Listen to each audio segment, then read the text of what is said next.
The sun is strong today. But it is good for the crops. Indeed, we are blessed. Yes, we are. The sun is kind to us today. Indeed, a blessing for our gathering. Let us share our stories. I am ready to listen. My people, we stand at a crossroads. Together we can build a better future. Are you with me?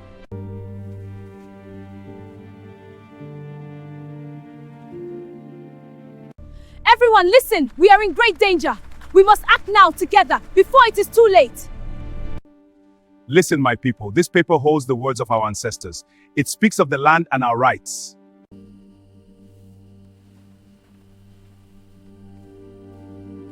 She always said she hated drama. The kind that creeps into your house uninvited, sits on your favorite chair and refuses to leave. The kind that turns small whispers into loud arguments and peaceful nights into restless storms. Amara believed in a quiet life. She believed in minding her business, greeting her neighbors with a soft smile, and closing her door before sunset. In her small town, where news traveled faster than the harmattan wind, she made a promise to herself. No drama, no trouble, no unnecessary noise. But sometimes, no matter how far you run from it, drama somehow learns your name and your address. Amara lived in a modest clay house at the edge of the village. The roof was old but strong, and the mango tree in her compound gave the sweetest fruit every season. People in the village knew her as the calm one.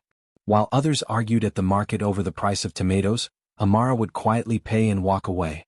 When two families fought over land boundaries, she stayed indoors, grinding pepper and singing old folk songs her grandmother taught her. She believed that peace was something you protected, like a fragile egg in your palm. But peace, as she would soon learn, is not always something you can guard alone. The village of Idera was beautiful but restless. Every family had history. Every smile carried a secret. And every compound wall had heard stories it would never repeat. There were unspoken rivalries, old betrayals buried under forced greetings, and friendships that survived only because everyone pretended nothing had happened. It was the kind of place where African tales were born, where elders gathered under the moonlight to share folk tales about clever tortoises and stubborn spirits. Yet the real stories, the ones no one told the children, were far more complicated. Amara's closest neighbor was Mama Beezy, a woman whose ears were sharper than a hunter's arrow. Mama Beezy did not miss anything. If a visitor entered your house at noon, she knew by 12:05. If you coughed in the middle of the night, she would ask you about it the next morning. Amara respected her but kept her distance. She knew that conversations with Mama Beezy had a way of spreading across the village like wildfire. Then there was Tund. Tund had returned to Idera after many years in the city. He came back with polished shoes, dark sunglasses, and stories that made young boys gather around him in admiration. Some said he had made money. Others said he had made enemies. Nobody knew the full truth. What people did know was that since his return, the village had not been as quiet. Amara tried not to pay attention to him. She fetched her water at different times to avoid unnecessary greetings. She avoided the evening gatherings where Tund liked to talk loudly about big city life. She had no interest in whatever followed him back from the city. She had worked too hard to keep her life simple. But one evening, as the sun melted into a deep orange behind the hills, something unusual happened. Amara heard a knock on her door. It was not the gentle tap of a neighbor. It was firm. Urgent. She opened it to find a young girl standing there, breathing fast, her wrapper slightly torn at the edge. It was Saad, Mama Beezy's niece. Her eyes were wide with fear. "Auntie Amara," she whispered, looking over her shoulder, "I need to hide." Amara's heart skipped. "Hide? From who?" She looked past the girl but saw no one. The compound was quiet. Too quiet. "What happened?" Amara asked softly. But Saad shook her head. "Please. I'll explain later." Against her better judgment, Amara stepped aside and let the girl in. She closed the door carefully, her mind already racing. This was how it started. This was exactly how drama found people. It didn't send a letter. It didn't announce itself. It arrived disguised as a small favor. Inside, Saad paced the room like a trapped bird. She refused to sit. She refused to drink water. Before Amara could ask another question, raised voices echoed from outside. One voice was unmistakable. Mama Beezy. The other voice was Tund's. Amara felt a tightness in her chest. She moved toward the window but stopped herself. She had promised she would not get involved in anything that did not concern her. Yet here she was, with someone hiding in her house while two of the loudest voices in the village stood just beyond her wall. The argument outside grew sharper. Words like truth, shame, and liar floated through the air. A small crowd began to gather. In Idera, raised voices were better than evening entertainment. Saad grabbed Amara's hand. "If they find me here," she said, her voice trembling, "everything will become worse." Amara pulled her hand away gently. "Tell me what is going on," she insisted. Saad hesitated. Tears filled her eyes, but before she could speak, there was another knock. This time slower. Deliberate. Amara's breath caught in her throat. "Amara," Mama Beezy called from outside, stretching her name in that familiar way. "Are you home?" Silence filled the room. Saad looked at Amara with pleading eyes. Amara's mind raced. If she opened the door and lied, she would become part of whatever storm was brewing. If she refused to open it, suspicion would grow. And in a village like Idera, suspicion was more powerful than truth. She took a deep breath and opened the door halfway. Mama Beezy stood there, her wrapper tied tightly around her waist, her face shining with sweat and anger. Behind her stood Tund, arms crossed, eyes scanning everything. "Good evening," Amara said calmly, as if her heart was not pounding like a drum. "Good evening," Mama Beezy replied, though her tone carried no warmth. "Have you seen Saad?" Amara felt the weight of Tund's gaze shift to her. "Why would she be here?" Amara asked carefully. Tund stepped forward slightly. "Because she ran this way." The air felt heavy. Neighbors watched from a distance, pretending to adjust their headscarves or sweep their yards. Everyone was listening. "I have been inside all evening," Amara said. It was not a complete lie. She had been inside before Saad arrived. Mama Beezy studied her face, searching for cracks in her calm expression. For a moment, it seemed she would push past her and enter the house. But then someone from the crowd called her name, saying they had seen Saad near the river earlier. Mama Beezy clicked her tongue and turned away, pulling Tund with her. "If you see her," she said over her shoulder, "tell her to come home. This nonsense ends tonight." As they walked off, the crowd slowly followed, hungry for more details. Amara closed the door gently and leaned against it, her legs weak. Inside, Saad let out a shaky breath. "You need to tell me everything," Amara said firmly now.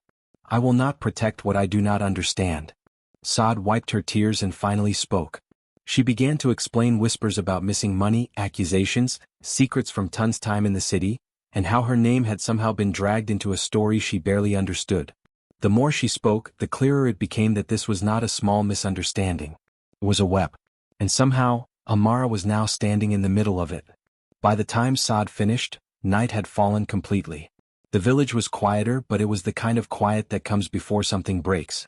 Amara walked to the window and looked out at the dark silhouette of her mango tree.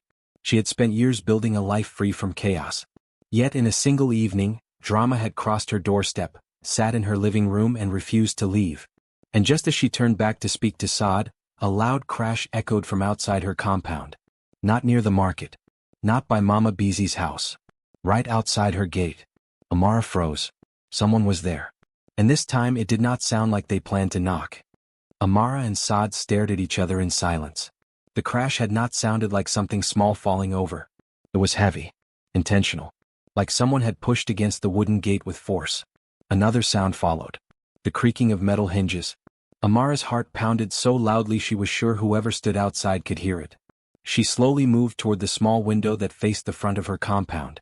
She did not pull the curtain wide open. Just enough to see shadows. A figure stood near the gate. Tall.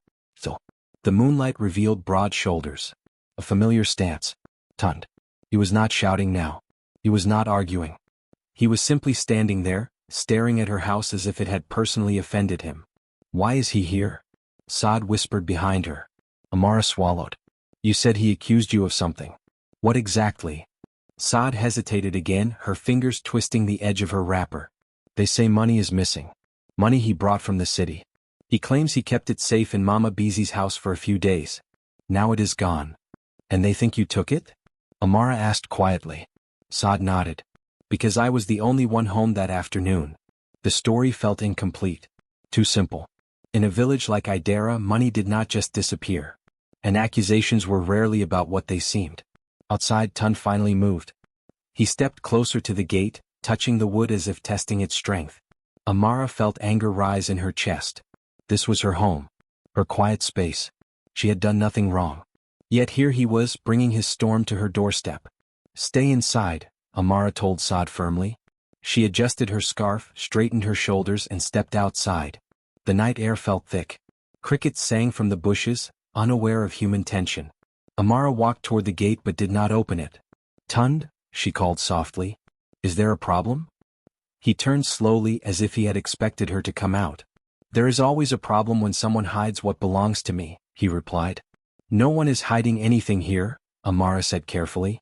He studied her face, searching for something. A sign. A crack in her calm. "You are known to be peaceful, Amara. But even peaceful people can make mistakes." "I have not made any mistake," she answered. He stepped closer, lowering his voice. "If Saad is inside your house, you are already involved." The words felt like a trap closing. "I do not know what you are talking about," she said, keeping her tone steady. For a moment, it seemed he might push the gate open anyway. But footsteps approached from down the path. 2 elders were walking by, their lantern casting small circles of light. Tund glanced at them and stepped back. "This matter will not end quietly," he said. "Not for her. Not for anyone who protects her." Then he turned and walked away into the darkness. Amara stood there long after his shadow disappeared. His words echoed in her mind. "This matter will not end quietly." She returned inside, locking the door firmly. Saad was pacing again. "What did he say?"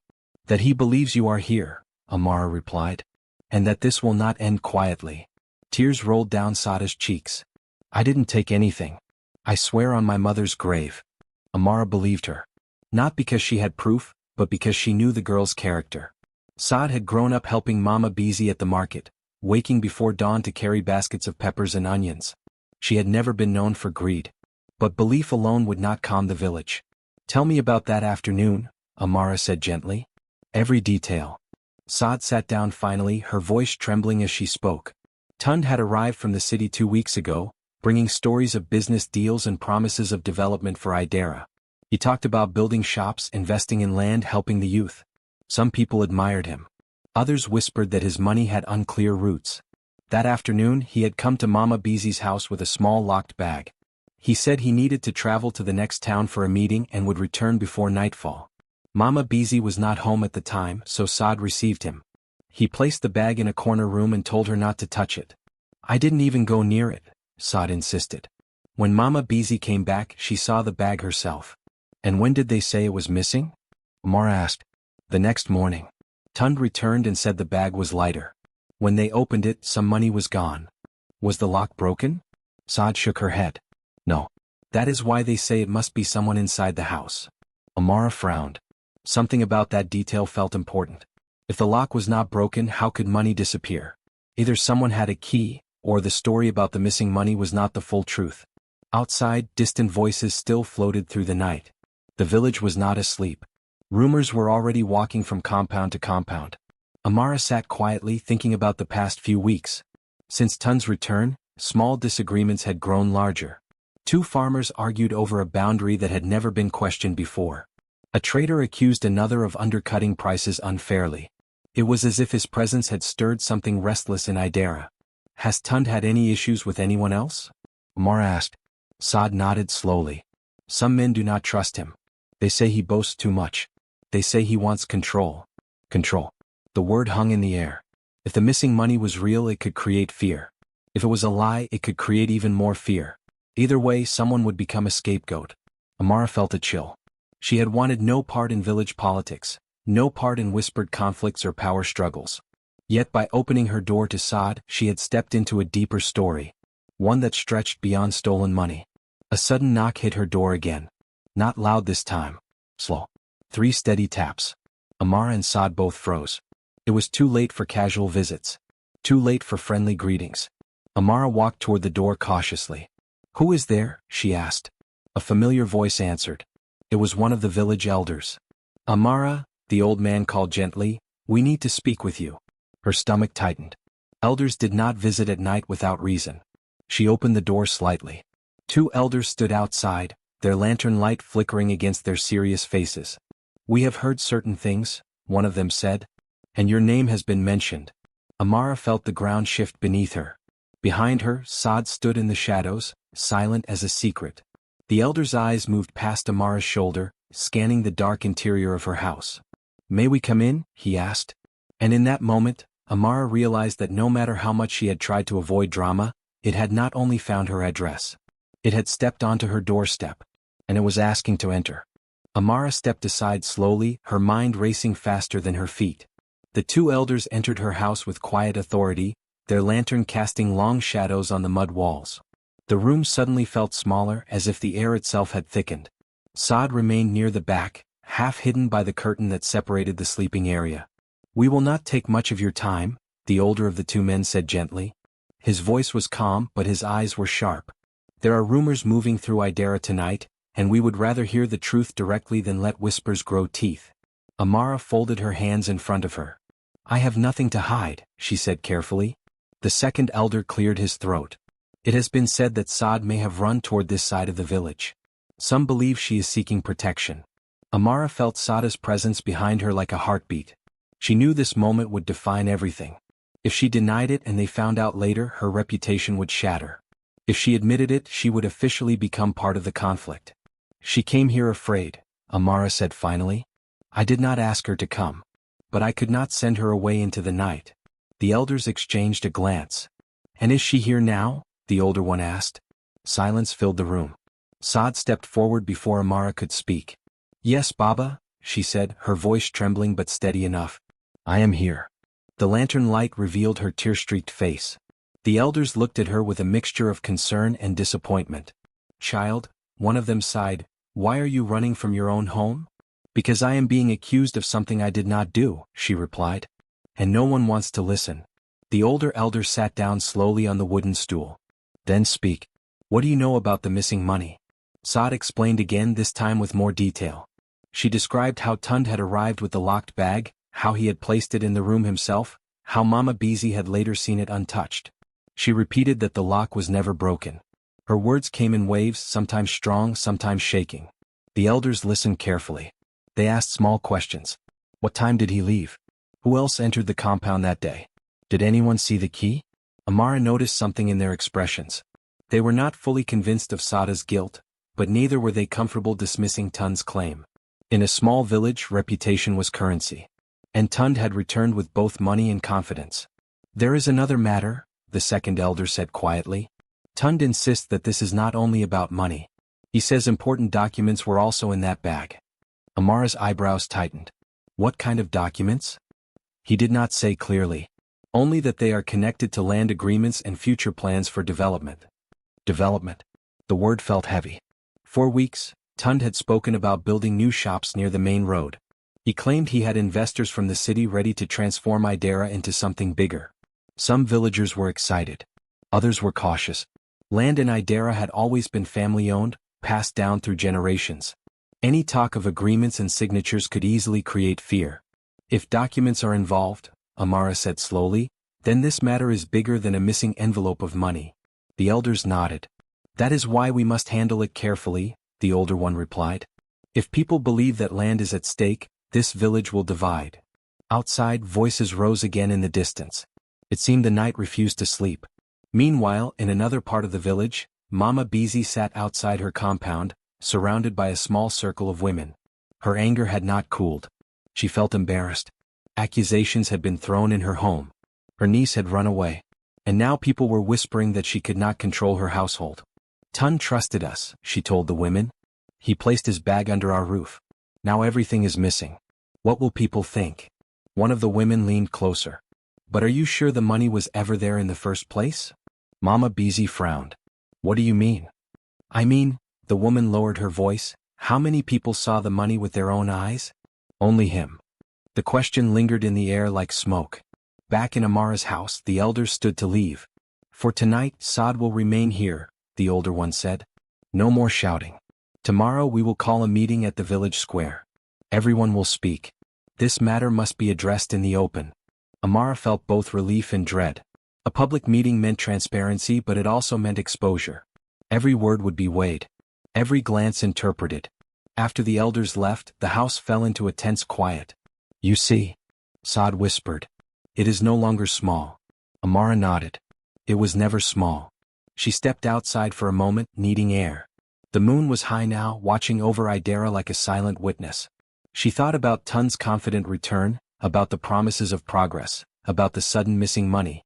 She thought about how easily a story could be shaped when only one person controlled the details. What if the missing bag was not about theft at all? What if it was about creating a reason? A reason to gain sympathy. A reason to control land negotiations. A reason to silence those who questioned him. But suspicion without proof was dangerous. As she stood there, she noticed movement near the edge of her compound. A shadow slipping between the mango tree and the fence. Not bold like Tund earlier. This one was careful. "Who is there?" she called softly. The shadow paused, then disappeared into the darkness. Amara's pulse quickened again. Someone was watching her house. Inside, Saad sat quietly now, staring at the floor. She looked smaller than before, as if the weight of the village's suspicion had pressed her down. "Idara loves stories," Amara said gently. "But tomorrow we must give them truth." Saad looked up. "And what if the truth is not enough?" Amara did not answer immediately. She thought about power, pride, and fear. She thought about how quickly a peaceful life could unravel. In the distance a dog barked. Then another. The night carried secrets from one compound to another. And somewhere in that darkness someone knew exactly what had happened to that bag. But they were not ready to speak. Not yet. Morning in Idara did not come gently. It arrived with whispers. Before the sun fully rose, the village was already awake. Women fetching water paused mid-step to exchange rumors. Men who usually greeted each other with laughter spoke in low, serious tones. Children were told to stay close to home. The meeting at the village square had become the only topic that mattered.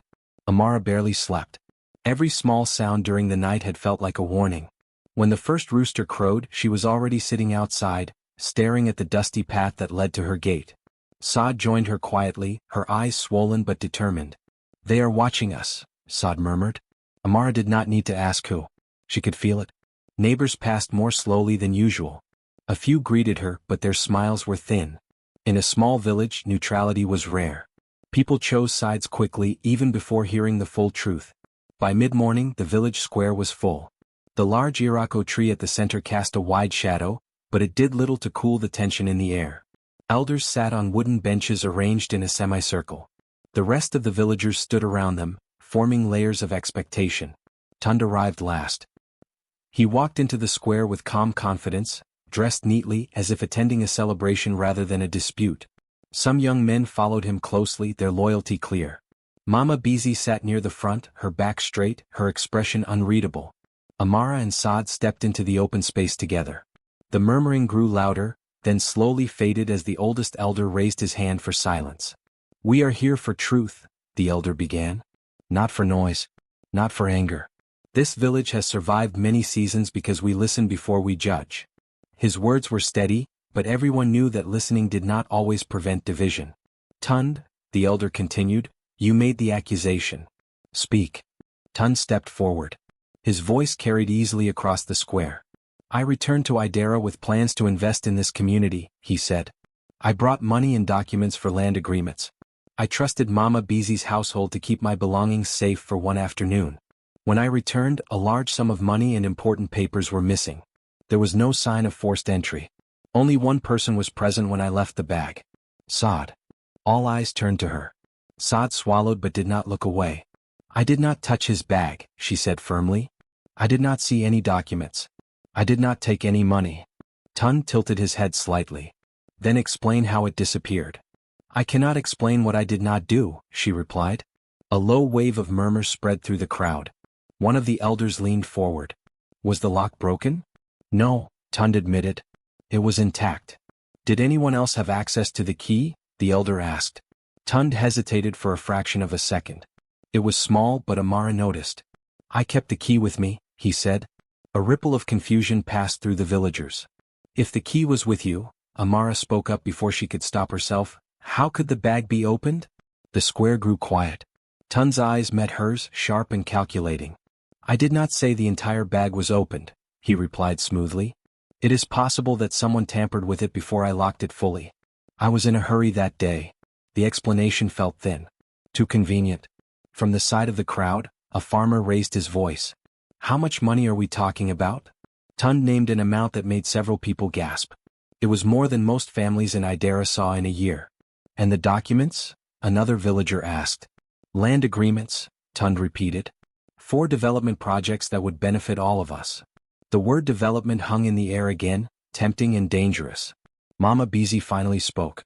My household has never been accused of theft. Never. But facts are facts. The bag was lighter. Something is missing. Amara stepped forward, her heart pounding. She had promised herself she would avoid drama. Yet here she was, standing in the center of it. There is another possibility, she said carefully. That the money was never in the bag when it was left behind. Gasps rose immediately. Some people shook their heads. Others leaned in, curious. Tun's jaw tightened. Are you accusing me of lying? I am asking questions, Amara replied. Just as you are. The tension thickened like storm clouds gathering. At that moment, a young boy pushed through the crowd, breathless. It was one of the boys who often ran errands near the main road. I saw something, he blurted out. The elders motioned for him to speak. On that afternoon, he said, pointing vaguely toward Mama Beezy's compound, I saw a man near the back fence. Not from our village. He was arguing quietly with someone inside. A murmur spread like wildfire. Who was he arguing with? An elder demanded. The boy hesitated, his eyes flicking nervously toward Tund. I think it was him. The square exploded into noise. Some shouted in disbelief. Others demanded silence. Tund raised his hands. This is nonsense. Children imagine things. But the boy shook his head. He gave the man something before leaving. The accusation hung dangerously in the air. Amara's mind raced. If Tund had met someone secretly that day, the story about the missing money could mean something entirely different. Maybe the money had changed hands. Maybe the documents were part of a private deal no one else knew about. The elder pounded his staff on the ground for quiet. Tund, he said slowly, is there anything you have not told us? For the first time, uncertainty flickered across Tund's face. Just for a second. Then it disappeared. There are always business matters outsiders would not understand, he said carefully. But that does not change the fact that my money is missing. The crowd was divided now. Some believed the boy. Others believed Tund. Suspicion no longer pointed in only one direction. It circled the entire square. Suddenly Mama Beezy stood up abruptly. There is something else, she said, her voice trembling slightly. Last night, after everyone left my compound, I found something near the back wall. Every head turned toward her. What did you find? The elder asked. She looked from Tund to Sod, then back to the elders. A torn piece of paper, she said slowly, with part of a signature on it. The square fell into complete silence. Whose signature? Someone whispered. Mama Beezy hesitated. And in that pause the entire village leaned forward, holding its breath as the truth hovered just out of reach.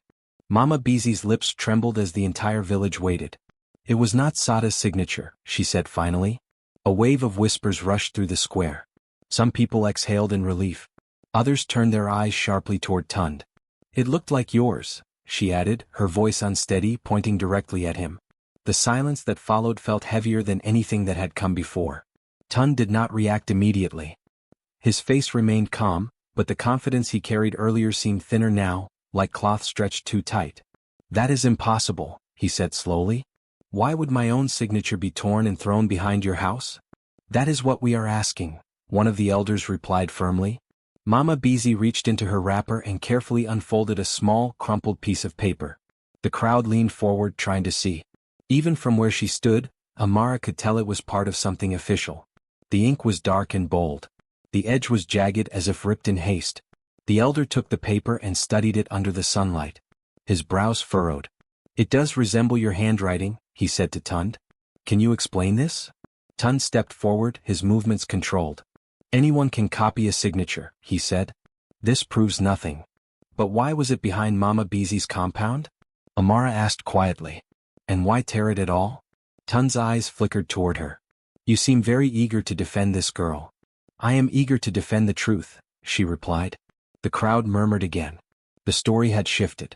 What started as a simple accusation of theft was turning into something deeper. Something involving land agreements, hidden meetings, and now torn documents. One of the younger men who supported Tund stepped forward angrily. This is turning into an attack. He came to help this village. And now you all treat him like a criminal. No one used that word, the elder warned sharply. But the damage was done. The square was no longer divided quietly. The tension had grown teeth. Then from the back of the crowd another voice rose. It was the same farmer who had questioned the amount of money earlier. I heard something last week, he said cautiously. Before this missing money story, I heard that Tund was negotiating to buy land near the river. But the owners refused. More whispers. More shifting glances. That land belongs to 3 families, the farmer continued. Families who have lived here for generations. They said they would never sell. All eyes turned back to Tund again. Business discussions are not crimes, Tund replied coldly. No, the elder agreed. But if documents were being signed without full agreement, that would be a serious matter. Amara felt a slow realization forming in her chest. What if the missing documents were not about development for everyone? What if they were about transferring land quietly? If part of a signature had been torn away, maybe someone had changed their mind. Maybe someone refused to sign. Saad suddenly gasped softly beside her. What is it? Amara whispered.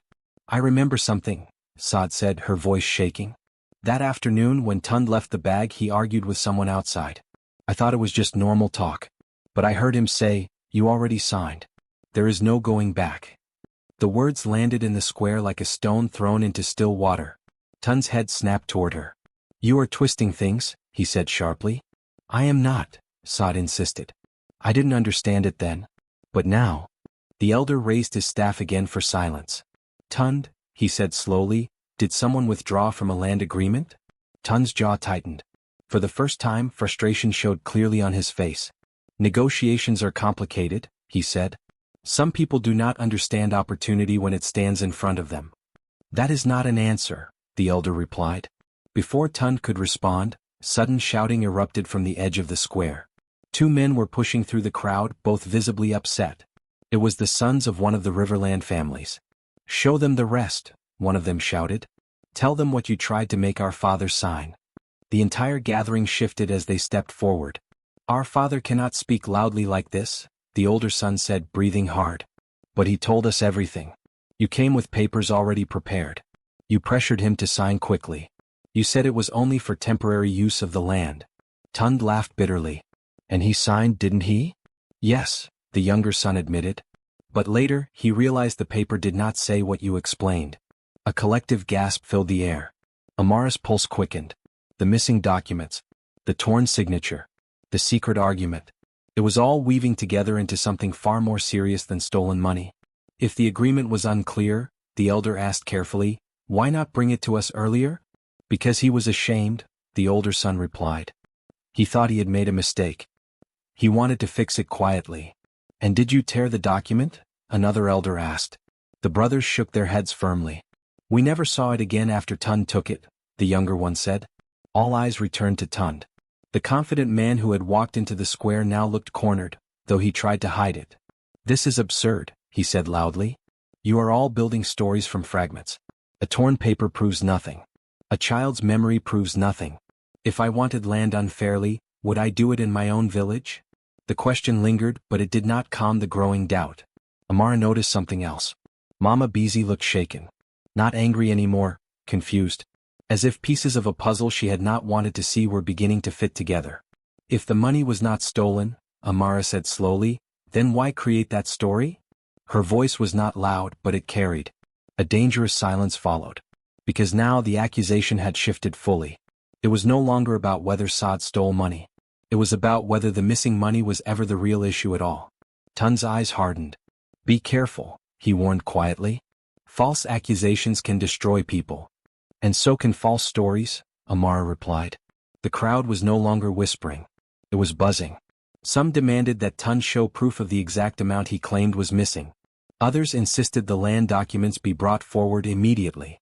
Then, just as the elders began calling for order, a familiar voice broke through the chaos. Enough. It was the frail but steady voice of the Riverland father himself, supported by his sons as he stepped into the square. He held something in his trembling hand. Another paper.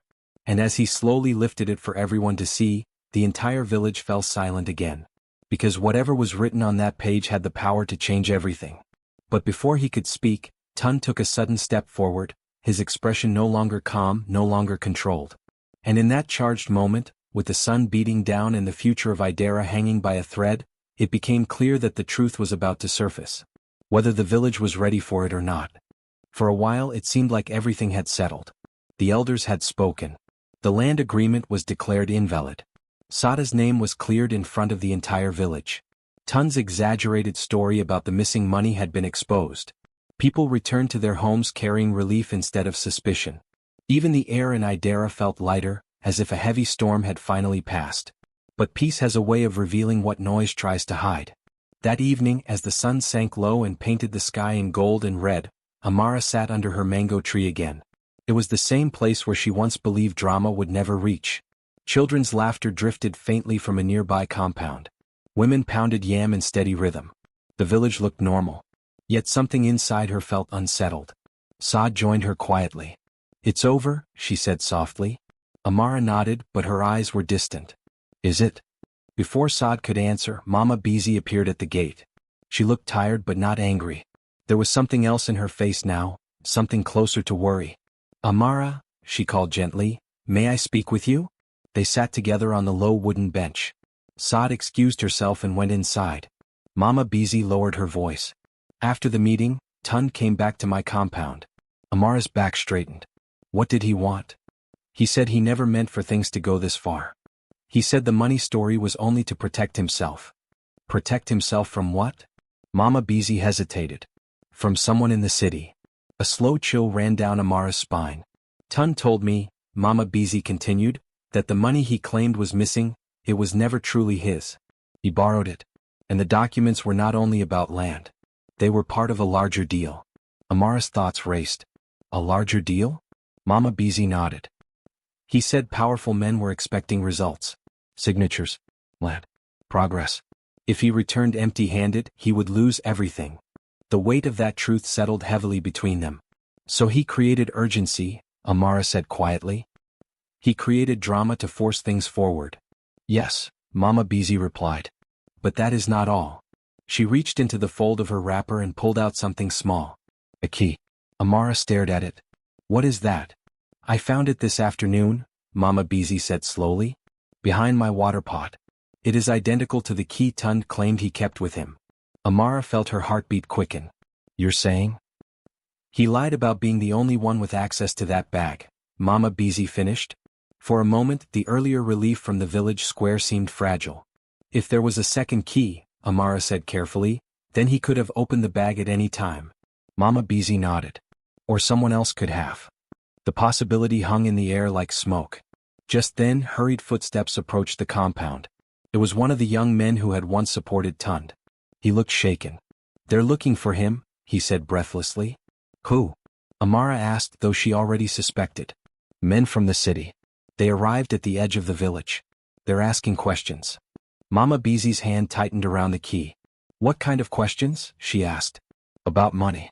About land agreements. They say documents were promised." A silence fell over them. The truth that had seemed so clear in the square was suddenly only part of a bigger story. Amara stood up slowly. "Where is Tun now?" "No one knows," the young man replied. "His house is empty." A wave of unease spread through the compound. Later that night, the elders called an emergency gathering, not in the square this time but quietly at the chief elder's compound. Word spread carefully. Only a few were invited. Amara was among them. They spoke in low voices under lantern light. "If outsiders come with claims," one elder said, "we must be united. No secret deals. No hidden signatures." Another elder turned to Mama Beezy. "You are certain about the second key?" She placed it on the wooden table. The metal glinted under the flame.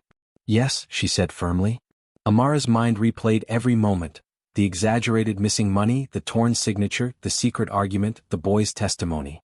It all pointed to manipulation. But now there was something more. Fear. Tund had not only tried to control the village. He had been under pressure himself. Suddenly, footsteps echoed outside the compound gate. Not many. Just one. Slow. Deliberate. The elders fell silent. The gate creaked open and Tund stepped inside. He did not look proud anymore. He did not look confident. He looked tired. "They're here, aren't they?" he asked quietly.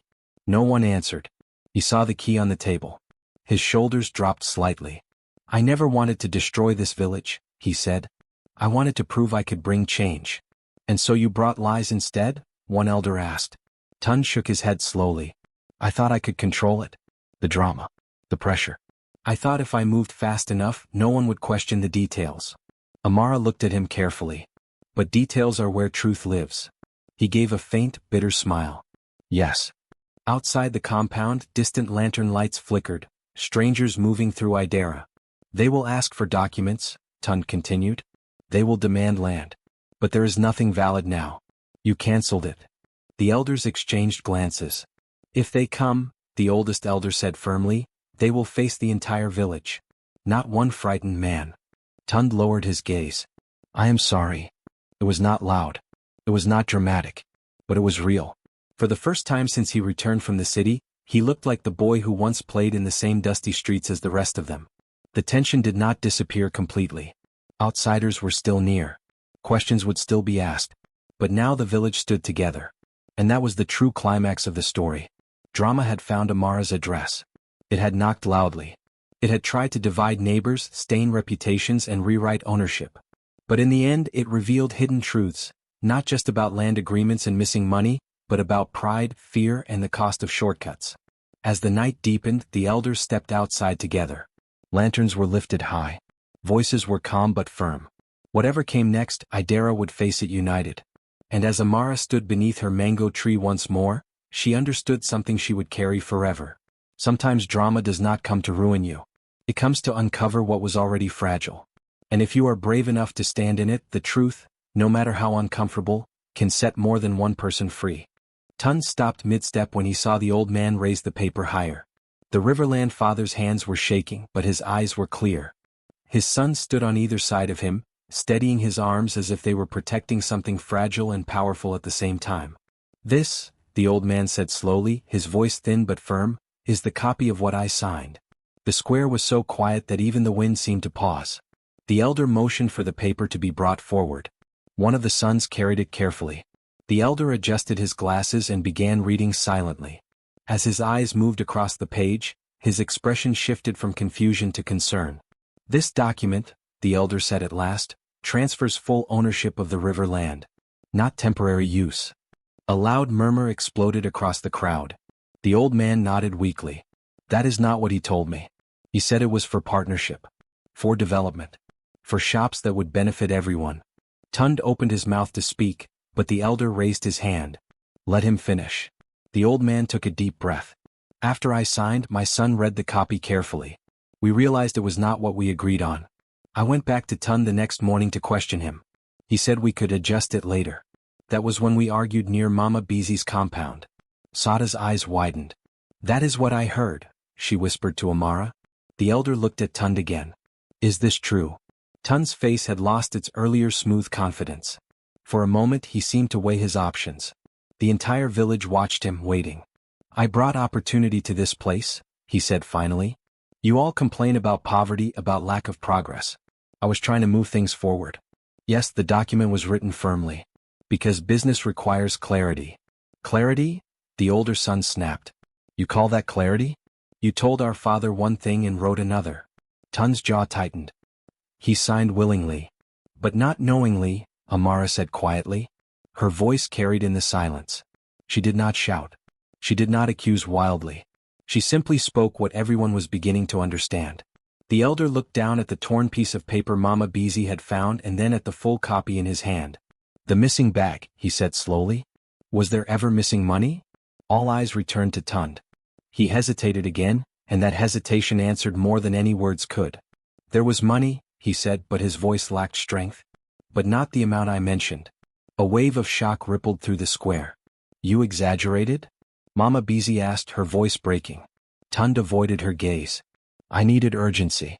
I needed people to take it seriously. So you accused my niece? She demanded. I needed pressure, he replied. If suspicion fell on someone close, the village would act quickly. And I would recover what was mine. But nothing was stolen, Sad said, tears streaming down her face. You used my name. The truth settled heavily over Idera. The missing money had not been the heart of the matter. It had been a tool. A distraction. A way to shift attention while tension around the land agreement grew. The elder stood up slowly, leaning on his staff. Tund, he said, you returned with promises of development and progress. But trust is the foundation of any village. Without it, no shop, no road, no investment will stand. The crowd nodded. Even some of the young men who had followed Tund earlier now looked uncertain. You manipulated fear, the elder continued. You allowed suspicion to divide families. That is not leadership. Tund looked around at the faces surrounding him. These were people who had grown up with him. People who once called him brother. Now their expressions were filled with disappointment more than anger. I wanted success, he said quietly. I did not want to return from the city as a failure. The confession was softer than anyone expected. Amara felt something shift inside her. The story was not about a villain and a victim alone. It was about pride, pressure, and the dangerous need to prove oneself. The elder handed the land document back to the old man. This agreement is invalid, he declared firmly. Any document signed under misunderstanding will not stand in Idera. A wave of relief passed through the Riverland family. And as for the false accusation, the elder added, turning to Saad, your name is cleared before this entire village. Tears fell freely down Saada's face, but this time they were mixed with relief. Mama Beezy walked over slowly and pulled her niece into a tight embrace. Forgive me, she whispered. I should have trusted you first. The crowd began to settle. Conversations turned softer. The storm that had hovered over the village was finally breaking apart. Tund stood alone for a moment looking at the ground. What happens now? One of the villagers asked. The elder answered calmly. If Tund wishes to invest here, it must be done openly. With clear words. With witnesses. No pressure. No secrets. All eyes turned to him again. Tund nodded slowly. I understand. Whether he truly did or not, only time would tell. As the gathering dispersed, Amara felt the weight on her chest finally lift. The drama she had tried so hard to avoid had not only found her address, it had walked into her home and shaken her peace. But in the end, it had also revealed something important. Peace is not always about staying silent. Sometimes protecting peace means stepping into the fire with calm truth. Saad walked beside her as they left the square. If you had sent me away that night, she said softly, everything would have been different. Amara smiled gently. I almost did. They both laughed quietly, the tension easing at last. In the days that followed, Idera slowly returned to its rhythm. The story of the missing money and the torn signature became one of the many African tales told under the moonlight, this time not about clever tortoises or stubborn spirits, but about trust, pride, and the cost of shortcuts. Tund kept a lower profile. The Riverland remained with its rightful owners. And Sada's name was spoken again with respect. As for Amara, she learned something she would never forget. You can swear to avoid drama. You can close your doors early and mind your business. But sometimes drama finds you not to destroy your peace, but to test your courage. And when it does, the choice is simple. Stay silent and watch the truth fade. Or stand up, speak gently and let the light in.